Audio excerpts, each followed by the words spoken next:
Hello বন্ধুরা, কেমন আছো তোমরা সবাই? আশা করি অনেক অনেক ভালোই আছো। আর তোমাদের ভালোবাসায় আমিও অনেক ভালো আছি, কারণ তোমরা আমাকে যে পরিমাণে ভালোবাসা দিয়েছো এবং সাপোর্ট দিয়েছো তা আমি কোনোদিন ভুলতে পারবো না। তাই তোমাদেরকে মজা দেওয়ার জন্য আবারও একটি নতুন গল্প নিয়ে হাজির হলাম। গল্পটি শোনার মতো, আশা করি তোমাদের দাঁড়িয়ে যাবে এবং তোমরা হাতের কাজ করতে সবাই হেডফোন নিয়ে বসে যাও। যদি আমার গল্প শুনে মজা পাও তাহলে অবশ্যই আমার চ্যানেলটি সাবস্ক্রাইব করবে। তো চলো বন্ধুরা, আমরা কথা না বাড়িয়ে আসল গল্পে চলে যাই। যখন আমার স্বামী এই পৃথিবী ছেড়ে চলে গেল তখন আমার 8টা সন্তান ছিল। তাদের মানুষ করতে গিয়ে আমাকে অনেক পরিশ্রম করতে হয়, কিন্তু তাও আমি তাদের মন ভরাতে পারতাম না। আর আমি যদিও এখন অনেক রোমান্টিক একটা মেয়ে, গ্রামের বড় মোডল সাহেব বলতেন, তোমার সন্তানদের আমি দেখাশোনা ও খাবার দেব, মানুষ করব, কিন্তু রোজ রাতে তোমাকে আমার কাছে আসতে হবে। আমি কিছুদিন মোডল সাহেবের কথা শুনেছিলাম, আর আমি যখন তার বাড়িতে গেলাম তখন একটা এমন রহস্য খুলল যে আমার পায়ের তলা থেকে যেন মাটি সরে গেল। আমার স্বামীর তেমন বেশি কোনো শখ ছিল না, মাত্র 2টা শখ ছিল।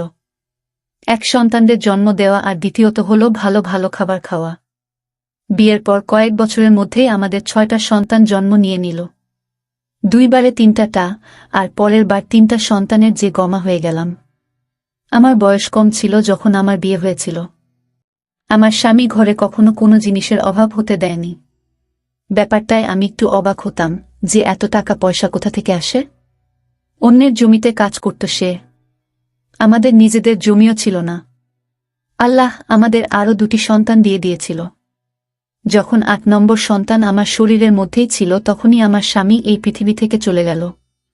তার মৃত্যু কখন হয়েছিল কেউ জানত না, শুধুমাত্র তাকে মৃত্যু অবস্থায় পাওয়া যায়, কিন্তু তাকে কেউ প্রাণে শেষ করে দেয়নি। পুলিশের আন্দাজ ছিল যে মনে হয় তার হার্ট অ্যাটাক হয়েছিল। আমরা গ্রামেই থাকতাম, আর গ্রামে কারোরই এই সম্পর্কে খুব বেশি জ্ঞানও ছিল না। আমার স্বামী এই দুনিয়া থেকে চলে গেল, আমি অনেক উদাস ছিলাম, কিন্তু 8টা সন্তানের সাথে আমার টিকে থাকা অনেক মুশকিল হয়ে গিয়েছিল, কেননা আমার সাথে থাকার মতো কেউ ছিল না। আমার অনেক খারাপ অবস্থা দেখে নিয়েছিলাম। সন্তানদের জন্য খাবার মতো কিছু ছিল না। আমি রাস্তায় রাস্তায় ঘুরছিলাম। মোডল সাহেব বলল যে আমি তোমার সন্তানদের দায়িত্ব নিতে চাই, কিন্তু রোজ রাতে তোমাকে আমার ঘরে আসতে হবে। এটা আমার পক্ষে সম্ভব ছিল না, কিন্তু নিজের সন্তানদের শেষ হয়ে যেতে দেখতে পারতাম না আমি। সন্তানদের জন্য রাজি হয়ে গেলাম আমি। কিন্তু যখন আমি মোডলের বাড়িতে গেলাম, সেখানে যখন একটা রহস্য থেকে পর্দা উঠল, তখন আমি অবাক হয়ে গেলাম, কেননা এই কথাটা অনেক অদ্ভুত ছিল। আমার নাম রেশমা। আমার বয়স অনেক কম ছিল যখন আমার বিয়ে মুখলেস নামক এক মানুষের সাথে হয়, আর আমি শহর থেকে গ্রামে চলে আসি।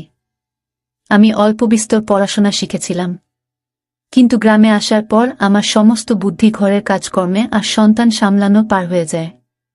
বিয়ের প্রথম বছরেই 2টি সন্তান হলো, আর তারপর সন্তানদের লাইন লেগে গেল। আমি প্রত্যেক বছর সন্তান জন্ম দিতাম, আর এরকমভাবে 9 থেকে 10 বছরে আমি 8টা সন্তানের মা হয়ে গেলাম। আমার স্বামী অদ্ভুত ধরনের মানুষ ছিল। সে একটা ছোট্ট চাকরি করত, কিন্তু ঘরে অনেক বেশি টাকা পয়সা নিয়ে আসত। ঘরে না কোনো শাশুড়ি ছিল, না ছিল কোনো ননদ, আর না ছিল অন্য কেউ। ঘর ছিল আমার স্বামীর, কিন্তু আমি একা এতগুলো সন্তানদের মানুষ করতে গিয়ে ক্লান্ত হয়ে যেতাম, আর আমি অনেক চিন্তায় থাকতাম। কখনো কখনো অনেক খারাপভাবে কান্নাকাটি করতে থাকতাম, আর নিজের স্বামীকে বলতাম যে আমি এত সব পারি না করতে। কিন্তু আমার স্বামী একটা অদ্ভুত ধরনের শরবত বানাত, যে শরবতে সে বাদাম, পেস্তা আর কোনো এমন ঠান্ডা জিনিস মেশাতো যে সেটা খেতেই সাথে সাথে আমি শান্তি পেয়ে যেতাম। এমনকি আমি সব দিন ক্লান্ত হয়ে থাকলেও রাতে শান্তিতে ঘুমাতে পারতাম। না হলে আমার পায়ে এত ব্যথা হতো যে আমি ঘুমাতেই পারতাম না, কেননা আমি সব দিন সন্তানদের নিয়ে কাজ করতাম। সন্তানদের জন্মের বেশি সময় দেয়নি আমি। ওরা ছোট ছিল বলে আমাকে নানাভাবে বিরক্ত করত। এজন্য আমার স্বামী রাতে আমার জন্য শরবত অবশ্যই বানাত। আর যখন আমি শরবত খেয়ে নিতাম, সকালবেলায় উঠে আমার মনেই থাকত না যে আমি কখন ঘুমিয়েছি, কখন উঠেছি। আর যদি রাতে কোনো সন্তান যদি জেগে যেত, আমার স্বামী তার খেয়াল রাখত। সে বলতো, এদের সবাইকে দিনে তুমি সামলাও, রাতে আমি সামলে নেব, তুমি শান্তিতে ঘুমাও। আমার স্বামীর অদ্ভুত অদ্ভুত ব্যাপার ঘটত। সে ঘরে অনেক কম থাকত, আর যখনই ঘরে আসত রাতে আমাকে বেহুশ করে দিত। সে বলতো যে আমি জ্ঞান থাকা অবস্থায় তোমার কাছে আসতে পারবো না, এটা আমার ব্যাপার, আর তোমাকে এই ব্যাপারটা বুঝতে হবে। আমি তার সব কথা মেনে নিতাম, কারণ সে আমার অনেক খেয়াল রাখত, তাই তার খুশিতেই আমার শান্তি ছিল।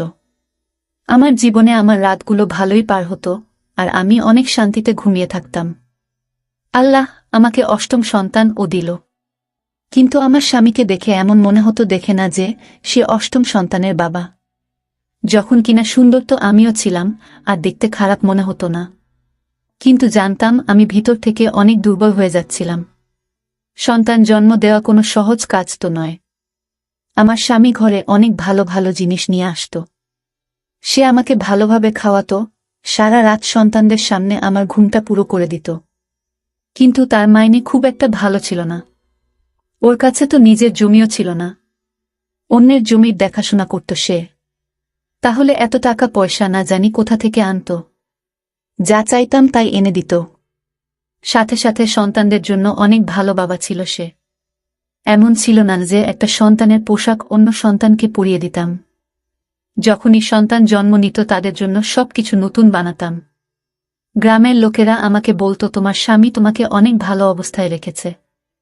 আমি প্রথমে বিয়েটা করতে চাইনি, কিন্তু এখন আমি সত্যিই বুঝতে পারি যে আমি সৌভাগ্যবতী।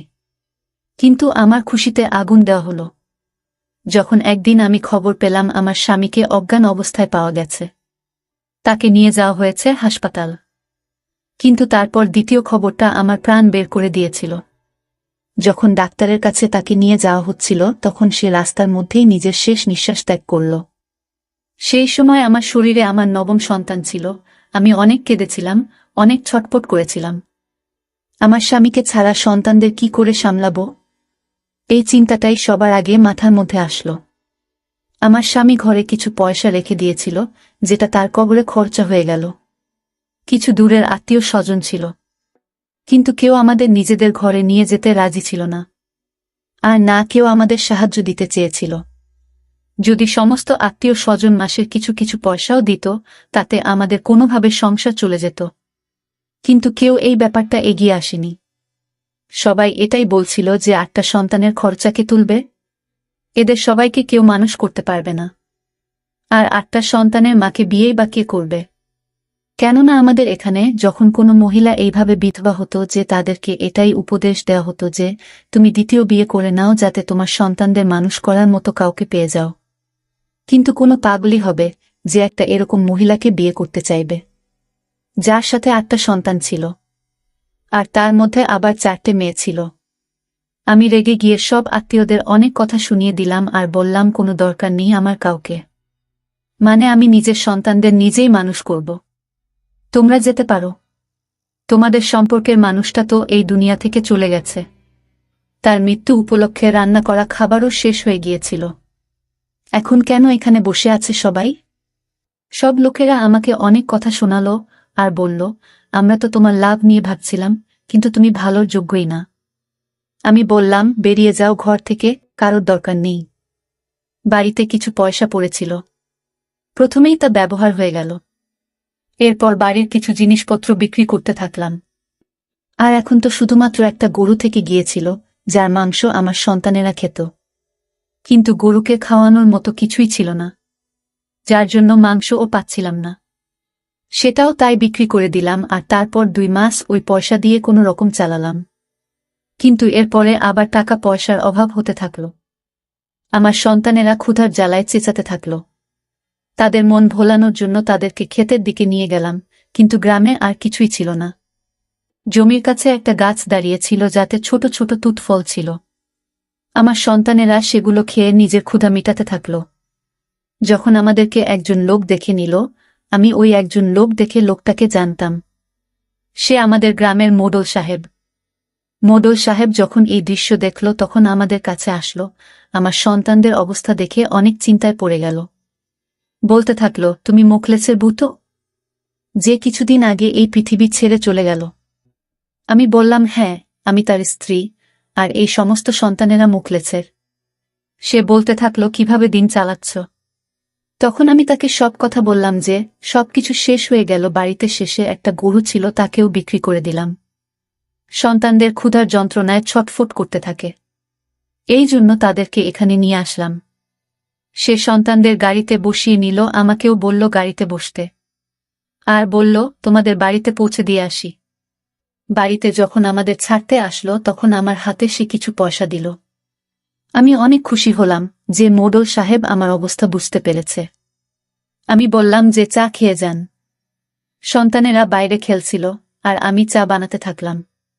মোডল সাহেবের জন্য চা বানিয়ে আনলাম, সে কাপের সাথে আমার হাত ধরে নিল। আমি নিজের হাত সরিয়ে নিলাম। বললাম মোডল সাহেব, এটা আপনি কি করছেন? সে বলতে থাকলো তুমি ভেবেছ যে তুমি কি করছো? আর কি করবে? এতগুলো সন্তানদের ক্ষুধা কিভাবে মিটাবে? যা পয়সা আমি দিয়েছি ওটা কয়েকদিন পরে শেষ হয়ে যাবে, আর তারপরে তুমি কি করবে? আমি বললাম আল্লাহ সব দেখছে।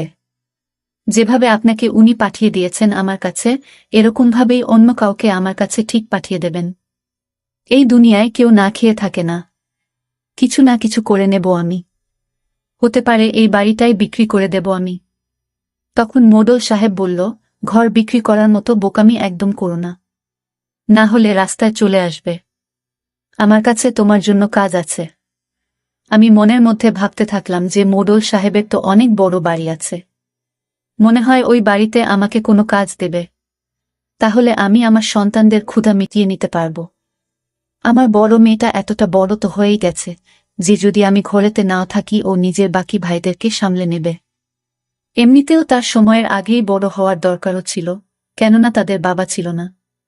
আমি সাথে সাথে মোডল সাহেবকে বললাম যে তুমি আমাকে যা কাজ বলবে আমি সেটাই করব।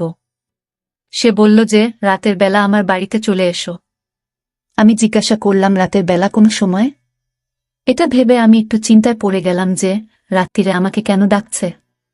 তখন উনি বললেন রাত্রির বেলা 10টার পরে চলে এসো, আর বাড়ির সামনের দরজা দিয়ে আসবে না, পিছনের দরজা দিয়ে এসো। এবার আমি এতটাও তো বোকা ছিলাম না যে সেই সব কথা বুঝতে পারবো না। আমি বুঝতে পেরে গিয়েছিলাম যে বাড়িতে মোডল সাহেব আমাকে পিছনের দরজা দিয়ে এত রাত্রিরে কেন ডেকেছিল। সে চলে গেল আর আমি সেই সব চিন্তাতেই পড়ে রইলাম।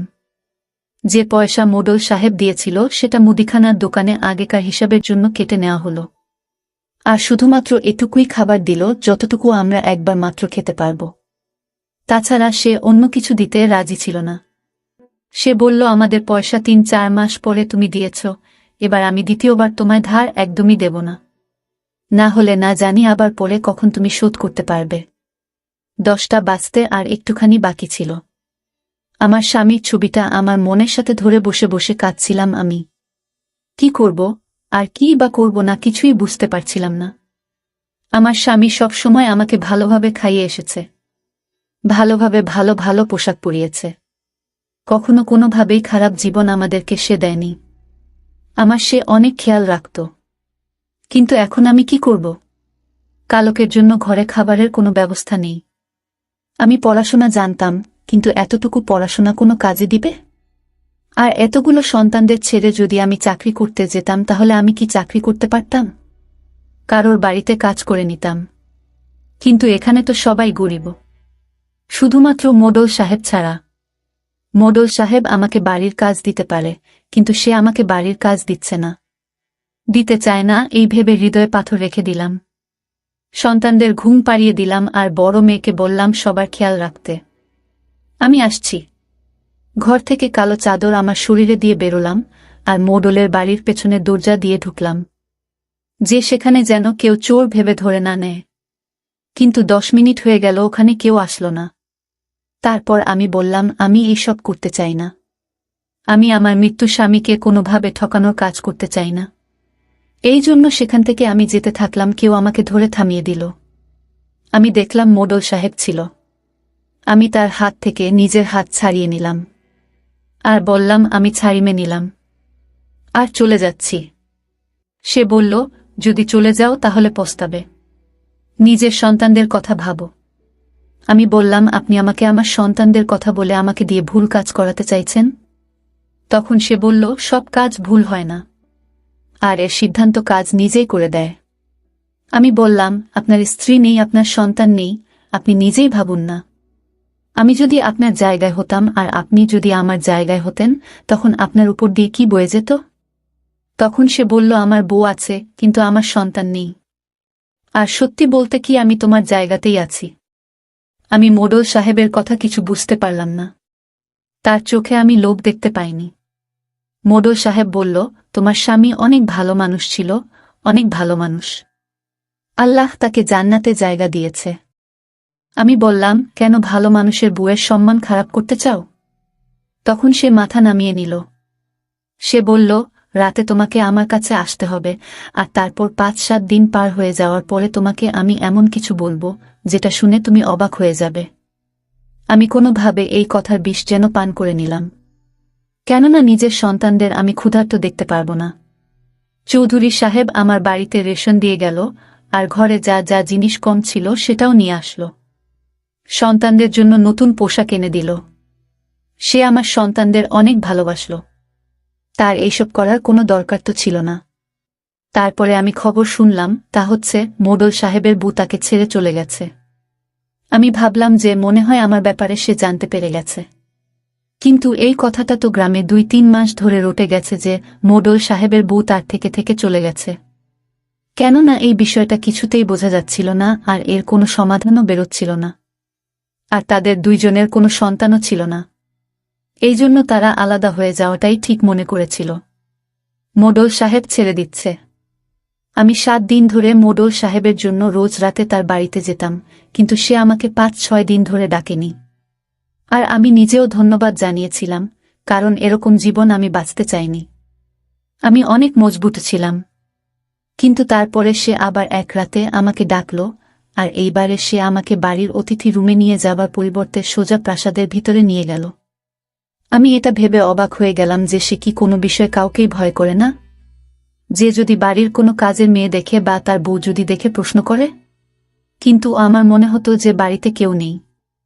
আমাকে সে ঘরে নিয়ে আসলো, যেটা অনেক সুন্দর ঘর ছিল। এমন মনে হচ্ছিল যেন এখানে সব জিনিস নতুন। তারপরে সে আমাকে আরও একটা ঘর দেখালো, যেটা সন্তানদের জন্য সাজানো ছিল।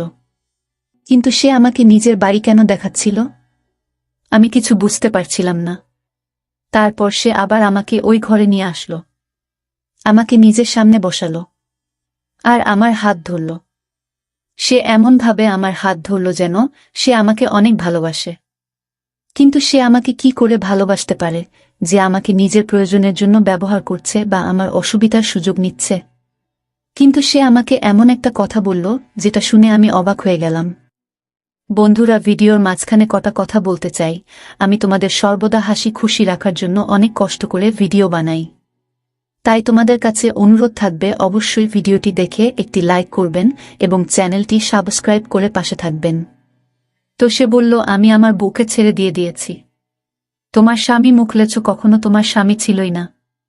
আমি তোমার, আর আমি বাধ্য ছিলাম যে আমাকে ওই লোকটার সাথে তোমাকে রাখতে হয়েছিল। তোমার মনে পড়ছে যে তোমার স্বামী প্রত্যেকটা রাতে তোমাকে শরবত খাইয়ে দিত, যাতে তুমি অনেক শান্তি করে ঘুমাতে পারো। আর এইভাবেই আমি তোমার কাছে যেতাম। এই যতগুলো সন্তান তুমি দেখছো, এই সব সন্তান আমার। কেননা আমার বউ আমাকে কোনোদিন সন্তান দিতে পারত না। কিন্তু আমার বউ যদি জানতে পারত যে আমার আরও একটা বউ আছে আর তার সন্তান আছে, তাহলে তোমাকে প্রাণে শেষ করে দিত। তার বংশের লোকেরাও অনেক সাংঘাতিক। এই জন্য আমাকে এই সব নাটক করতে হয়েছে। তোমার স্বামী আমি, আর এই সব সন্তান আমার। আর মোখলেস নিজে শেষ হয়ে গেছে। কেননা সে এরকম জীবনের সাথে থাকতে থাকতে বিরক্ত হয়ে গিয়েছিল। তার কথা হলো, সে কাউকে ধোঁকা দিতে পারবে না। ওই সন্তানগুলো ওকে বাবা বলতো। সে ভীষণ চিন্তা করত, এই জন্য সে শেষ হয়ে গেছে নিজে থেকে। যাতে সে রাস্তা থেকে সরে যায়, সে আমার বিশ্বস্ত কাজের লোক ছিল। আমি তার উপকার কোনোদিন ভুলব না। সে তোমাকে নিজের ঘরে রেখেছিল, আর আমার মান সম্মানে কোনোরকম ক্ষতি হতে দেয়নি। আমি এটা শুনে অবাক হয়ে গেলাম। কেননা আমার স্বামী ঠিক এগুলোই করত আমার সাথে। সবসময় রাতে আমার স্বামী আমাকে ঘুম পাড়িয়ে দিত।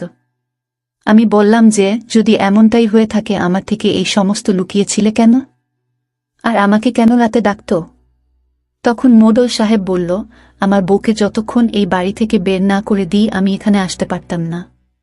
আর তোমার স্বামী নিজ থেকে শেষ হয়ে যায় করে, এই জন্য আমাকে আরও 7 থেকে 10 দিন ছাড়াছাড়ি হওয়া পর্যন্ত সময় পার করতে হতো, যাতে কেউ সন্দেহ না করে যে তুমি আমার বউ। এই বাড়ি আর এই সব কিছু তোমার আর আমার সন্তানদের। আজ থেকে তুমি এখানেই থাকবে। এই ঘর তোমার, আর দ্বিতীয় ঘর আমি আমার সন্তানদের জন্য সাজিয়েছি। সন্তানদের সামলাতে আয়া রেখেছি। সমস্ত ব্যবস্থা হয়ে যাবে। তোমার জীবনে আরাম আর শান্তি হবে। আমি বললাম যে আমার এখনো কিছু মাথায় ঢুকছে না। আমি তোমাকে কিভাবে গ্রহণ করব? আমি তোমাকে তো আপন ভাবিনি। তখন সে বলল, হ্যাঁ জানি, এতে আমিই দোষী। তোমার কত সময় হবে তুমি নিতে পারো, কিন্তু আমি তোমাকে অনেক বেশি ভালোবাসি, কেননা তুমি আমার সন্তানদের মা। এইসব কথা শুনে আমার পায়ের তলা থেকে মাটি সরে যাচ্ছিল যেন, আর আমার মাথা ঘুরে যাচ্ছিল। আমি অজ্ঞান হয়ে গেলাম। যখন জ্ঞান ফিরল, আমি ওই ঘরেই ছিলাম। আর মোড়ল সাহেবকে বললাম, আমি এমন করতে পারব না, কেননা আমি আমার স্বামীকে সবকিছু মেনেছি। সেই আমার জন্য সবকিছু ছিল। সেই আমার খেয়াল রেখেছে। আমার সন্তানেরা ওকেই নিজের বাবা বলতো। তুমি আমার জীবনকে নষ্ট করে দিয়েছ। তোমাকে এইসব কে বলেছিল করতে? যদি তোমার মধ্যে এতটা হিম্মত না থাকে যে তুমি তোমার বউকে এটা বলতে না পারো যে তোমার দ্বিতীয় বউ আছে, আর তার থেকে তুমি 8টা সন্তানকে জন্ম দিয়েছ, তবে তুমি একটা ভীতু। আমি তোমার উপর কেন বিশ্বাস করব? তুমি একটা মহিলার কাছে ভয় পেয়ে আমার জীবন নষ্ট করে দিয়েছ। আমি বাধ্য ছিলাম, কেননা ওই মহিলা তোমাকেও শেষ করে দিতে পারত। মোড়ল সাহেব বলল, এই জন্য সেই ভয়েতেই আমি ছিলাম, কেননা তার হাতে যদি আমার দুর্বলতা পৌঁছে যেত তখন সে দয়া করত না। কিন্তু সে এখন আমার জীবন থেকে চলে গেছে। আমি বললাম, এখন যদি সে জানতে পারে, সে কি আমার সন্তানদের ক্ষতি করবে না? তখন তুমি কি করবে? তখন মোড়ল সাহেব বলল, এরকমটা হবে না। তুমি এখানে পাহারায় থাকবে, আমার দায়িত্বে থাকবে। আমি তোমাকে অনেক ভালোবাসি, আমার কথা বোঝার চেষ্টা করো। আমি কিছু বুঝাতে পারছি না। হতে পারে দুনিয়ার লোকেদের কাছে আমার এই কাহিনী অনেক অদ্ভুত মনে হবে, কিন্তু আসলে সত্যিটা এমনই ছিল। আর বাস্তবে এর থেকেও খারাপ ঘটনা মানুষের সাথে ঘটে থাকে। আমার সাথে যা হয়েছে সেটা তো তাও এমন একটা কথা যার কোনো না কোনো জবাব বেরিয়ে আসবে।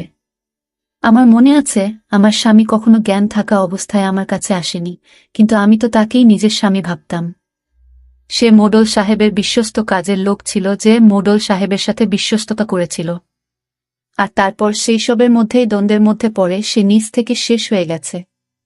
কিন্তু সেই আমার স্বামী ছিল, আর আমার সন্তানদের জন্য বাবা। আমার সন্তানদের এই কথাটা বোঝাতে আমার অনেক সময় দরকার হয়েছে, আর আমি মোড়ল সাহেবকেও কখনো হৃদয় থেকে গ্রহণ করতে পারিনি। কিন্তু যত সময় যেতে থাকে, সময় সমস্ত ঘায়ে মলম দিতে থাকে। কিন্তু এখনো মোড়ল সাহেবের জন্য আমার হৃদয়ে কোনো ভালোবাসা ছিল না। সে শুধুই আমার সন্তানদের বাবা এবং আমার স্বামী, যে সব চাহিদা পূরণ করত। হাসরের বিচারের দিন আমি অবশ্যই মোখলেসকে কলার ধরব। আমি বলবো কেন সে আমার সাথে এইসব করল। মোড়ল সাহেব যদি তাকে আমার সাথে এইসব করতে বাধ্য করে, তারপরেও সে কেন এমন করেছিল?